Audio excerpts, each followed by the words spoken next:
What is up, my friends, and welcome to the UFL Week In Review, one of the longest-running UFL podcasts in human history. This is show number 40, coming to you from the UFL Offseason.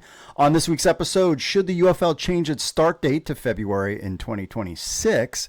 We've got an exclusive look at the rulebook changes for the 2025 season, plus the latest UFL championship odds, new ESPN commentator teams, and new members of the UFL News Hub family, and old ones too. We've got that and so much more, so stay tuned. We love the moments, the memories, the magic, the game. So let's get more. More action. More celebration. More unforgettable. More football. More of what you love. So our main man, Mike Mitchell, got his hands on the 2025 UFL rulebook. Apparently it made some people upset within the UFL. We'll just leave it at there. But he was able to get his hands on it. Now, the 2024 rulebook was 124 pages. The 2025 rulebook stands at 144 pages. Now, most of the new content is related to clarifying past rules. So there's not a new ton of stuff in there. But the biggest changes from 2024 to 2025 is the kickoff. So during the Super Bowl media rounds, UFL Executive Vice President of Football Operations, Daryl Johnston, made it known that the league was planning on going back to the XFL-style kickoff. Well, now we have the official rule, so Rule 6, free kicks. The restraining line, which is basically kind of where they made those kicks before, was at the 20-yard line. Receiving team was at the 10. Now, of course, you can read the official rules on UFL News Hub, but now it's at the 30 with the team in between, a setup zone, the landing zone where the receiving team can get the ball. So the UFL is using a different kick point and touchback point than the NFL style did. But the general idea is the same. Kick touchbacks in the UFL is at the 35, where in the NFL it's at the 30. The kickoff point in the UFL is the 30, and in the NFL it is the 35. So the United Football League is interested in no touchbacks and better field position has kind of been where they lie about making this change. Now, the reason this change is what caused the book to expand, because other rules about like when the ball goes out, all these other things kind of added to the rule book. So this is kind of the rule change that made the book kind of expand. Some other things, Rule 15, Section 1, Article 2. A team was permitted a single challenge per game, right or wrong. That is all they have. In the 2025 version, quote, if a challenge is successful, the team will be permitted a second challenge subject to normal rules. A third challenge will never be permitted. So basically what this means is that you can challenge it, and if you get it right, you can get another challenge. So that, I think that was kind of things talked about that in the past. There are other minor rules, like replay can now be used to disqualify a player. So if somebody's doing something very naughty, they can look at and see what the player did and then throw him out. Or if a foul is called for intentional grounding and there is a clear and obvious video evidence that the passer was out of the pocket area or not facing an imminent loss of yardage. Those were kind of things. But most of the changes revolved around the new kickoff and clarifying other rules. So what are your thoughts? Let us know in the comments. Make sure you like and subscribe. And are you excited to have the UFL kickoff, the XFL style kickoff return? I certainly am. Moose Johnston was made the media rounds, and he's a very open guy, and he explains why he kind of wanted to keep. He's more of a kind of purist, but he was like, hey, the NFL is using it, so we should be using it too for the betterment of our players, and I appreciate that honesty from Moose Johnston. And now we have the XFL style kickoff coming to the UFL in 2025. Should the UFL change its start date in February of 2026? This is something that I was kind of thinking about during the whole NFL lead up to the NFL Super Bowl week, and I thought maybe this would be a good idea to kind of cover. So ever since the XFL and UFL merged in 2024, the United Football League took its season start cue from the USFL with the season kicking off in the spring. The XFL 2.0 and 3.0 started its season a week after the Super Bowl. We take a look at the pros and cons here. So first, the historical season start dates, XFL, USFL, and UFL.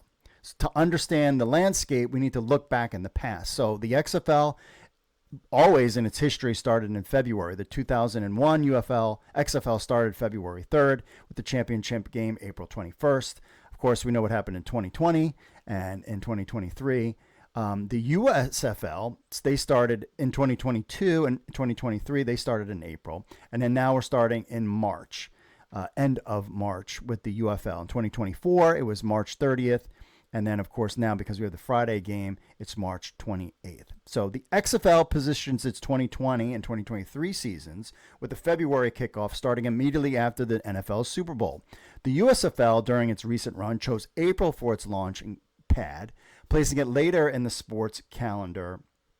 There were pros and cons for both of those timeframes. The UFL selected the end of March, so kind of a mix between the two, landing between, of course, the XFL and USFL timeframes. Now, this scheduling puts the USFL kickoff at the tail end of March Madness, but also at the opening weekend of Major League Baseball. So it's kind of hard. If you're going to critique this stuff, you need to kind of figure out, well, what's going on during that time. So we kind of broke it down for you. We have the major sporting events in the months under consideration organized by sports. So, of course, February, we've got the NFL. You got Daytona 500, NBA All-Star Weekend, which just passed. You've got the WWE Royal Rumble, the UFC stuff going on in February. So aside from the NFL, Daytona 500 is just one day. The NBA All-Star Weekend is kind of the only thing that's going on in February. March, there is no NFL. Baseball kicks opening day is March 30th. Basketball, of course, you have the men's and women's tournaments, March Madness, from March 12th all the way through April 2nd. You got the WWE Elimination Chamber, some UFA. You got the Players Championship, March 11th through the 16th. NASCAR, it's got some events. There you go. That's kind of what's going on in March. Now, remember what we're talking about is the season is starting at the end of March. In April, you've got the NFL draft, which I really think they could play around with that. Baseball, you got regular season. You've got the beginning of April. You got the men's and women's NCAA championship games, which isn't too bad because there's only just one game. On April 15th, you got the NBA playoffs. You've got WrestleMania. April 19th and the 20th. You've got the Masters, April 6th.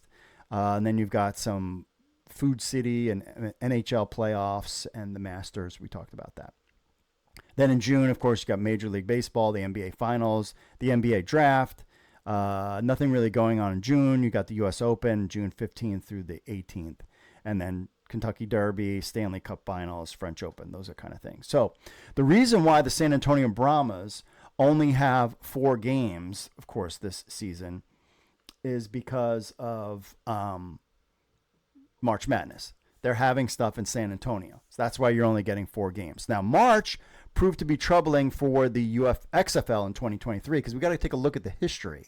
So March kind of hurt during those games in March. They tried to move it all. Remember those weird games, and it was like the having games on, at like 1 o'clock that didn't finish till 1 o'clock in the morning in Seattle. So March proved to be troubling, which saw a dip in their ratings.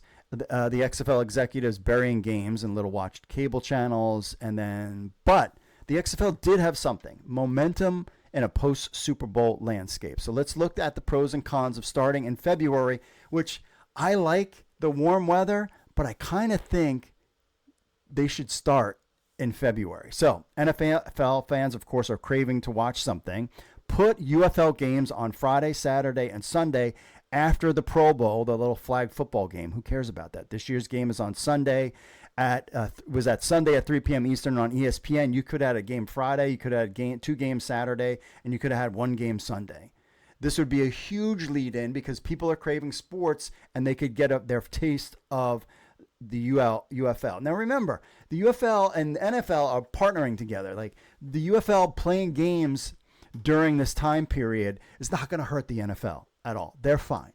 Then, after you have those games, you have the big media blitz, the Super Bowl week, the time leading up to the Super Bowl. Huge media stuff. Oliver Luck did that well in the past. I know Moose Johnson, I think he had the record. He was on all sorts of stuff. So kudos to him for being on different, media things, talking about the UFL. But having that on each week, during that week, to be able to kind of drum up the UFL, I think would be a really good thing. Super Bowl weekend, you have 1 game on Friday and 3 games on Saturday, or even an early game on Sunday, cashing in on the hype around the most watched television show of the year. So you're building everything around that. That would be huge.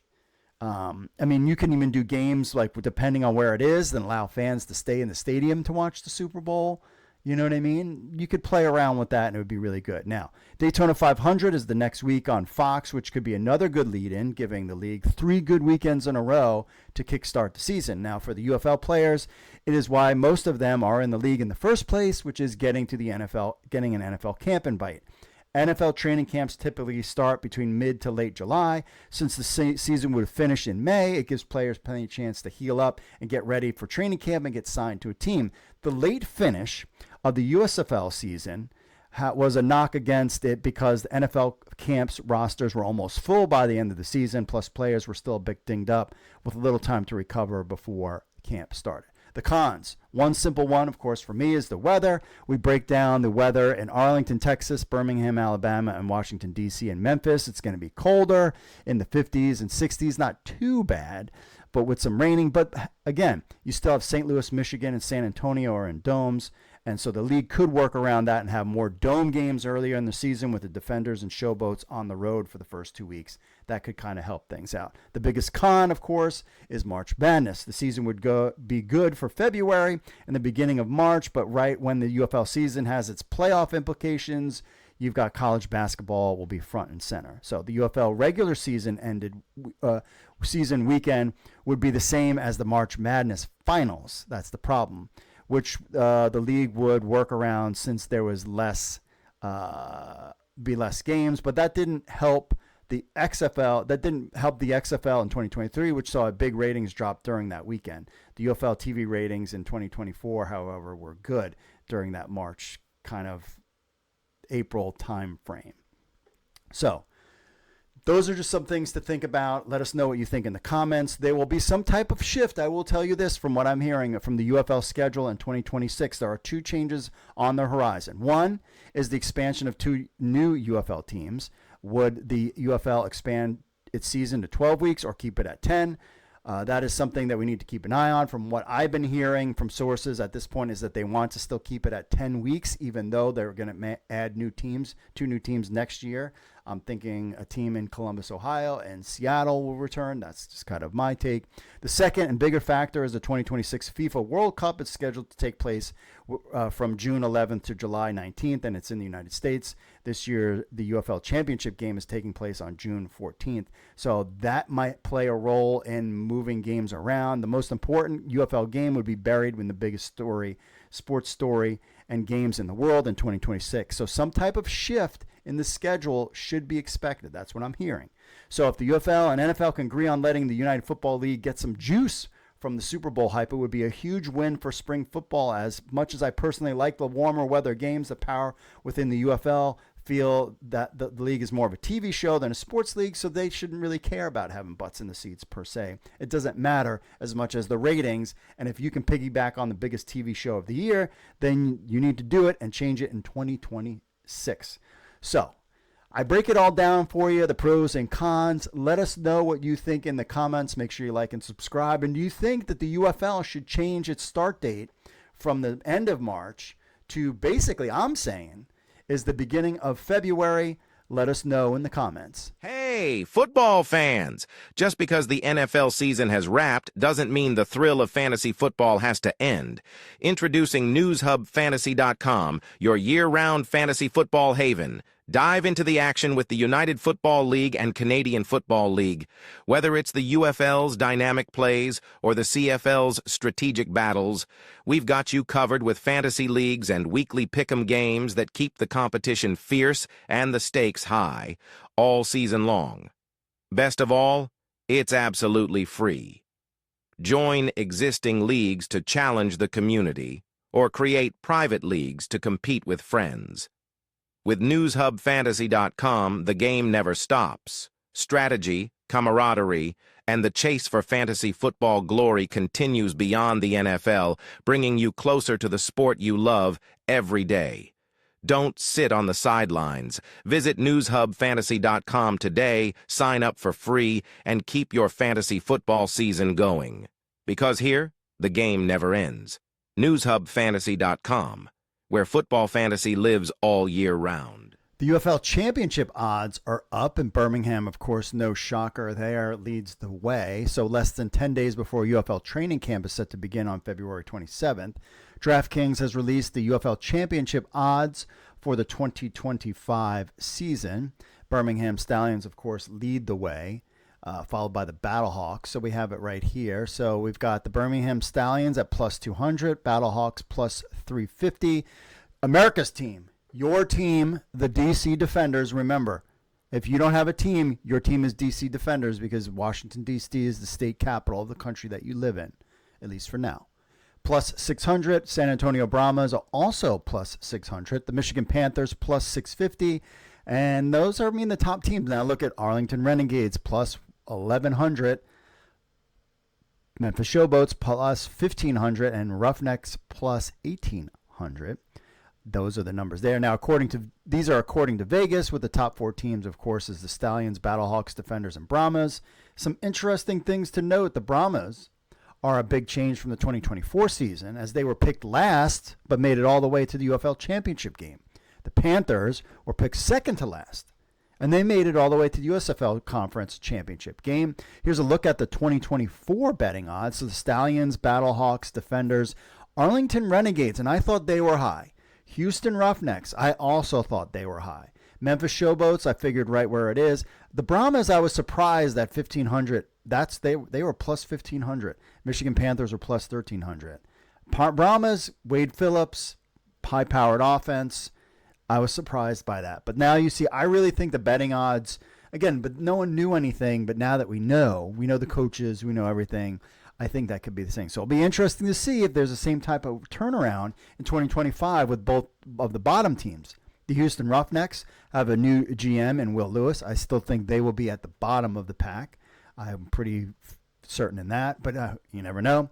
And I think maybe Johnson might be out as coach after this season, because they can get veteran guys that are interested. Memphis Showboats, who have a new head coach in Ken Wisenhunt and Jim Monos as their new general manager. I don't think they're going to be at the bottom. If I were to take it right now, I would love for DC Defenders. I feel DC Defenders 3, maybe San Antonio Brahmas could flip. I think Stallions, Battlehawks, we don't know. They've lost their offensive coordinator. A.J. McCarron is not there anymore. Battlehawks could really drop down big time. DC Defenders will be solid. San Antonio Brahmas will be solid. Panthers will be solid. I think Arlington Renegades down. Maybe Memphis Showboats could go up a little bit, maybe above the Arlington. So, all right, if I'm looking at it right now, I think Stallions, Battlehawks, but that could change. Brahmas, Defenders, Panthers, Showboats, Renegades, Roughnecks would be my guess. My early, sure to go wrong, please don't take my word for it, betting odds for the 2025 UFL season. The St. Louis Battlehawks have promoted Phil McGorgan as their new offensive coordinator. So this is from Pat Ruffino. This was just announced. The Battlehawks have completed their coaching staff as the team pushed forward their 3rd consecutive season of play. On Wednesday afternoon, Battlehawks PR announced Phil McGorgian, I'm sure I'm saying it wrong, will be promoted to the offensive coordinator position for the 2025 season. In addition to his duties as the wide receivers coach, Battlehawks PR also announced that former NFL veteran Seneca Wallace, I remember that name, will be taking over as the team's QB coach. So cool to see a name in there. McGorgian goes into his 2nd season with St. Louis after beginning his coaching career at the University of Maine in 2007. He bounced between Division I ranks and NFL as wide receivers coach, mostly recently serving as the 2022 University of Colorado team under Carl Durrell and Mike Sanford Jr., interim head coach. He led the Battlehawks receiving corps in 2024 that saw Hakeem Butler win Offensive Player of the Year. I mean, they're wide receiving core. I think I could coach that team well. Just go out and catch the ball, and that would basically be it. They were so good and will be also an excellent group this season that posted the second highest scoring offense in the UFL. Be his first opportunity as offensive coordinator. Senecal Wallace comes to the Battlehawk after spending several years as a private coach and high school coach. Wallace was a fourth-round pick in 2003 by the Seahawks, starting games for Seattle, Green Bay, and Cleveland, while also spending time in training camp with the 49ers and Saints. Threw for over almost 5,000 yards and 31 touchdowns in his career. We will see. Wallace will lead the QB room that faces uncertainty after having one of the most consistent passers in the UFL, and A.J. McCarron over the past 2 years. He is out. So there you have the new changes. And now all the coaching staffs are pretty set to go for the 2025 UFL season. Want every United Football League score and stat at your fingertips? Download the UFL News Hub app, now available on the App Store and Google Play. Get game scores, schedules, and stats right on your phone.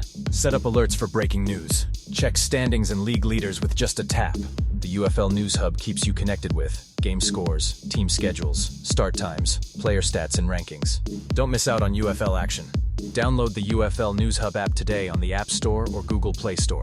UFL News Hub, your direct connection to United Football League action. All right, we are back. Quick announcements, quick hitters, I guess we should call it. First off, I want to announce, of course, if you haven't heard, that Mike Mitchell is returning to the UFL News Hub and CFL News Hub team. So we're excited about that, to have him back. And former UFL board, XFL board, prolific writer who is taking me several years to convince to come, and he is joining. Greg Parks is also joining the UFL News Hub family. So super excited about that and bringing those two guys on board for what should be a good season. We're good. If you're watching the video, you're like, dude, you're in a pink room. Yes, I have moved my office. I'm going to be redoing this office straight for the podcast looking stuff, but the walls are pink right now because I can't paint, because my wife just had the stem cell transplant and it's cold out and the fumes and whatever. So we were told that no kind of renovating and maybe until April. So I might wait till the end of the season. We will see. But yeah, I have a pink office I'm in right now, my daughter's room that I'm taking over. So we've got Greg Parks, we've got Mike Mitchell now on board. We've got both the iPhone app and the Android app are updated and out and about. So we're excited to kind of gear things up for what will be an interesting UFL 2025 season. So I'm super thankful for them to be on board. And of course, we've got the same team as last year. If you're interested in wanting to write for us, we do have a couple teams opened. Email me, podcast@uflnewshub.com. And we're always looking for up and coming writers. You know, it's pizza money is what I call it. You're not going to be able to pay your mortgage with the kind of money that we pay, but we're actually doing kind of a new system this year to our writers as we kind of try to evolve from what's going on with the world around us, with AI and with, you know, all these shrinking things. I mean, UFL board is no longer, Sports Illustrated is not covering the UFL. Maybe they bring it back. So the media landscape, how you do things on the internet is going to completely change over the next couple of years. And I want to be at the forefront. So it's kind of like one of those things I'm waiting to see. I want to see progress. We finally have ads. We also have News Hub Fantasy, which I just pulled all the ads off of it. So UFL News Hub Fantasy, if you want to play UFL Fantasy Football, there's no ads on it, and there will be no ads on it this season. I'm going to pull the ads. It was just really making it look like crap. And then hopefully maybe during the season or whatever, we will get on a better ad network. That's kind of the plan there. And then during this off season, I will be completely rewriting News Hub Fantasy so that it will also work on, we have native apps on your phone. That's kind of what the goal is for the off season once the UFL season, plus maybe some streaming channel stuff, but you just have to stay tuned for that. But again, everything kind of hinges on if the UFL is doing well and things, you know, to put the time and effort in you need to have that. So we're kind of building up. Last season, I mean, I launched the site. It was completely young. Now Google's starting to like us a little bit more. We added Parks. We've added Mike Mitchell. Now we're kind of, bolstering our team as we go forward. Love to add a couple more people. I've talked to multiple former UFL players about potentially joining us, and that we'll have to kind of stay tuned for that as the season, the preseason kind of shakes out. So if you're a former UFL player and interested in joining us at UFL News Hub, a great way to kind of get your media career started, because you never know if this league goes somewhere and expands to 25 teams or 26 teams down the road.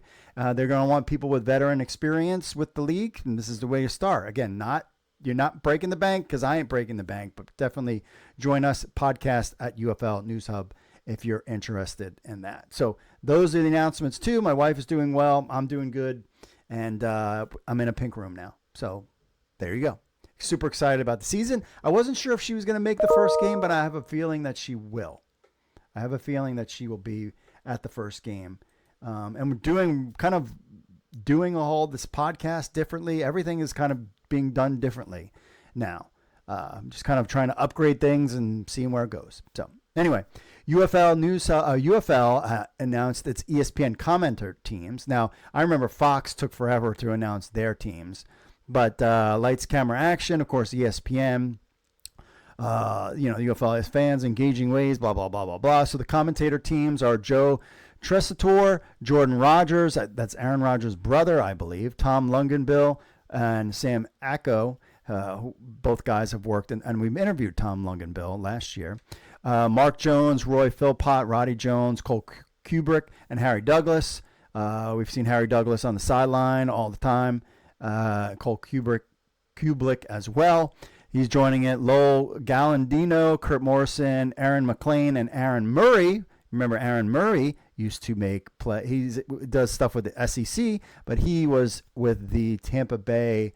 Oh my gosh. In the XFL early with, what's his name? Mark Trestman as the coach. And the name escapes me, and you're going to yell at me. Leave it in the comments. I forget their name. Tampa Bay something. Anyway, so he's going to be on there. So there's somebody, a former player, that is now kind of making his way around there. So, and the whole schedule. So that's the ESPN commentary team. Fox took forever. They basically waited to like a week before. It's weird because Fox is like, from what I'm hearing behind the scenes, is Fox is the one that, let me put on my screen. There you go. These are the teams right here. Fox has been the one that's been kind of calling the shots all the time.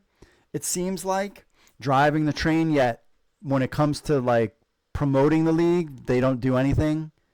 It's kind of whatever. But yeah, you could see like, some, the names that are starred are people that are returning, and the names that aren't are new. So we've got some new names, new faces here in the UFL.